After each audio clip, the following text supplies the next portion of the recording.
Now the 3 Martini Lunch with Greg Corombos and Jim Geraghty. And welcome, everyone, to the Thursday edition of the 3 Martini Lunch. Along with Jim Geraghty of National Review, I'm Greg Corombos of Radio America. Good, bad, and crazy martinis for conservatives today as usual. We start with the good, and it's not the place you would expect. President Obama's speech to the Combating Violent Extremists Conference. The president pretty much giving the speech we feared he would, talking about how in generic ways that we need to confront the ideology of terrorists and military alone won't do it. He kind of went in the Murray Harf direction by saying most poor people aren't terrorists, but it does contribute to the ones that do engage in terrorism. But in the end, he spent more time cheering Islam than suggesting that these people are some sort of radical offshoot of Islam. His comments, Jim, once again not sitting well with a Democratic lawmaker. We featured her before, Tulsi Gabbard of Hawaii, an Iraq War veteran, member of the House Armed Services Committee.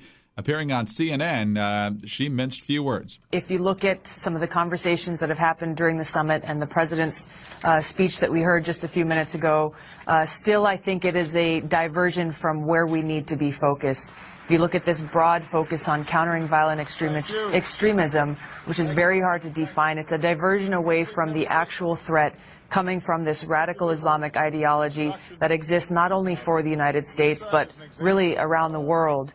Not making too many friends when it comes to Tulsi Gabbard, Jim. I realize there's no indication she has ambitions for higher office or other steps like that. But Greg, first of all, can you imagine if she ran? You and I are about as unlikely to ever vote for a Democrat as possible.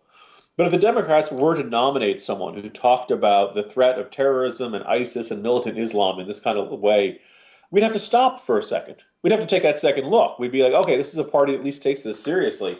And if you put, I think if you put, let's say, Tulsi Gabbard versus Rand Paul, you would really scramble the traditional thinking of a lot of voters on this. And so we have saluted her in the past. I think it takes even more guts to say this when the administration is putting on the dog and pony show and attempting to say, hey, look, we have this big conference. It's really important. I think that her conciseness and her clarity on this issue is not only refreshing, I think very much needed, not just useful to point out that this is not a partisan issue. Her credentials on this and her experience in regarding the Iraq War, she left the state legislature to go serve, which is always a commendable talent to have there. And the contrast is fantastic considering how, Greg, did it seem to you that Obama during his remarks seemed to be winging it? Yeah, a lot of the time, absolutely. It really went off the deviated text, and it seemed to be kind of almost stream of consciousness. I'm not going to say it ran long, but the people making the 40th anniversary special for Saturday Night Live said that it dragged in parts. This is literally a life and death issue, right? And, with ISIS is setting people on fire and beheading Christians right by the Mediterranean, and killing Americans. It's one horror after another. And Obama just goes up and wings it. It really does suggest kind of a lack of seriousness there.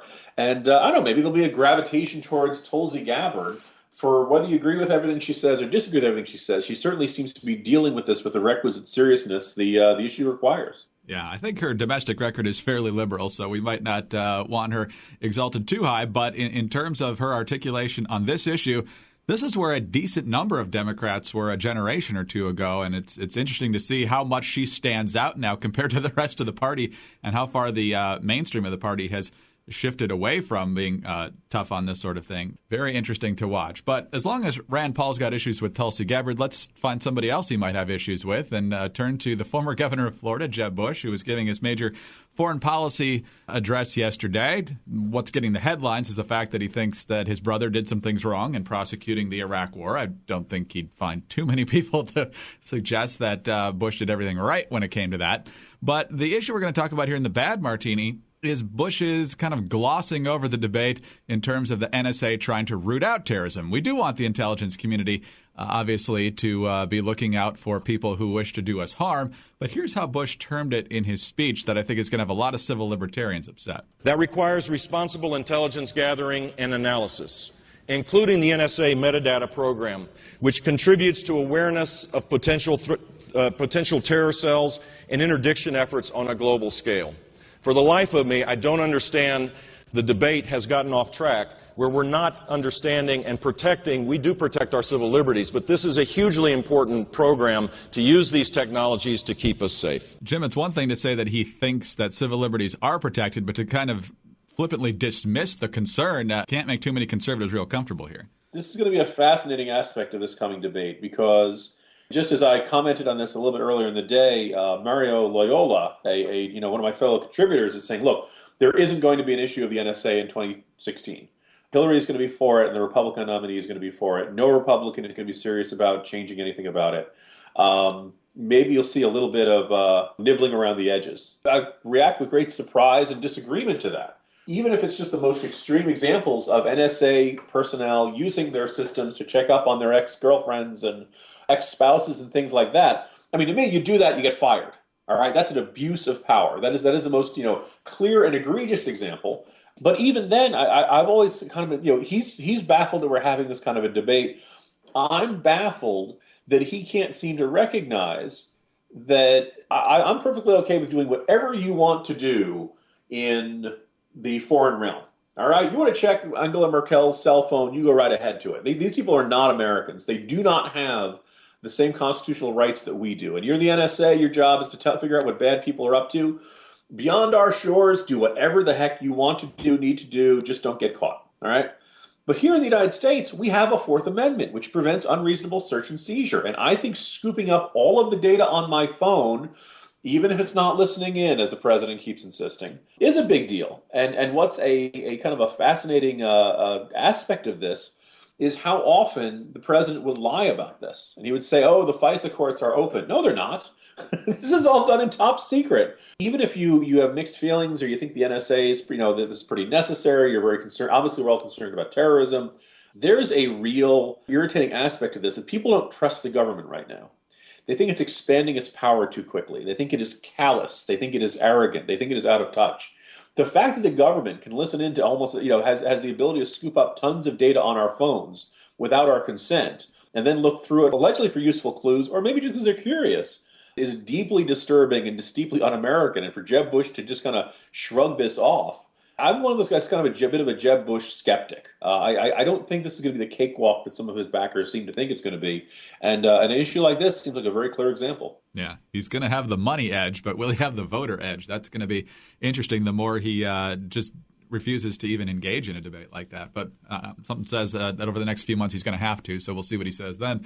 All right, on to the crazy martini now. And on Monday, the good martini was Federal District Court Judge John Hainan putting a stop, at least temporarily, to the implementation of the president's plan to grant amnesty effectively to about 5 million illegal immigrants whose kids are in this country illegally, either by birthright citizenship or they were brought here by their parents at a very young age. The judge stopped that, saying if we let this go forward without the full courts looking over some very important constitutional issues, the genie's going to be out of the bottle and can't be put back in.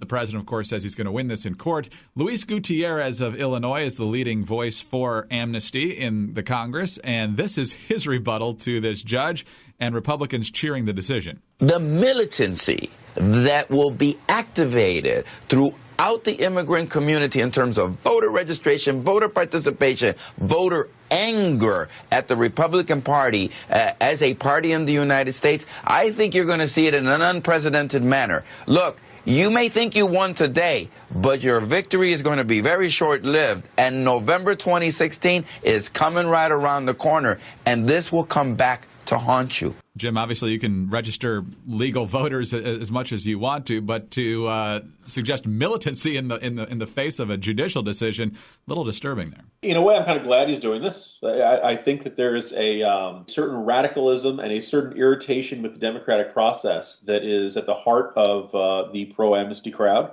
And by the way, no, Gutierrez is he is outright pro-amnesty. He's not earned path. No, he wants amnesty. All right. Now, what's fascinating is I don't think they quite grasp how this is seen to lots of Americans, all right?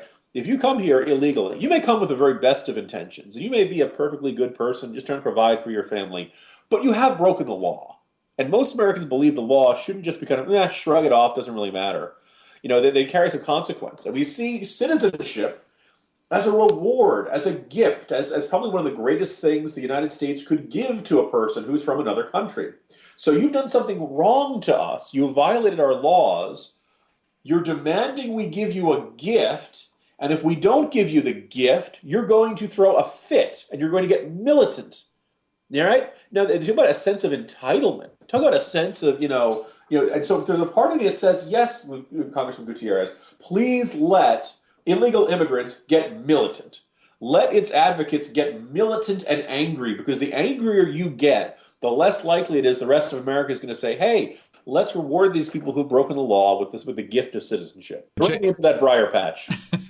That's a good call. I'd like to see it make a difference on this Homeland Security funding vote, since we're running out of time here, but not sure that the Democrats are going to budge. But we got about 10 days to figure that out. Jim, we'll figure out some happy news tomorrow, hopefully.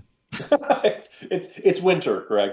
That's true. Stop growing. Wait for spring. Just a little bit away. Jim Geraghty of National Review. I'm Greg Corombos of Radio America. Thanks for being with us today. Please join us on Friday for the next 3 Martini Lunch.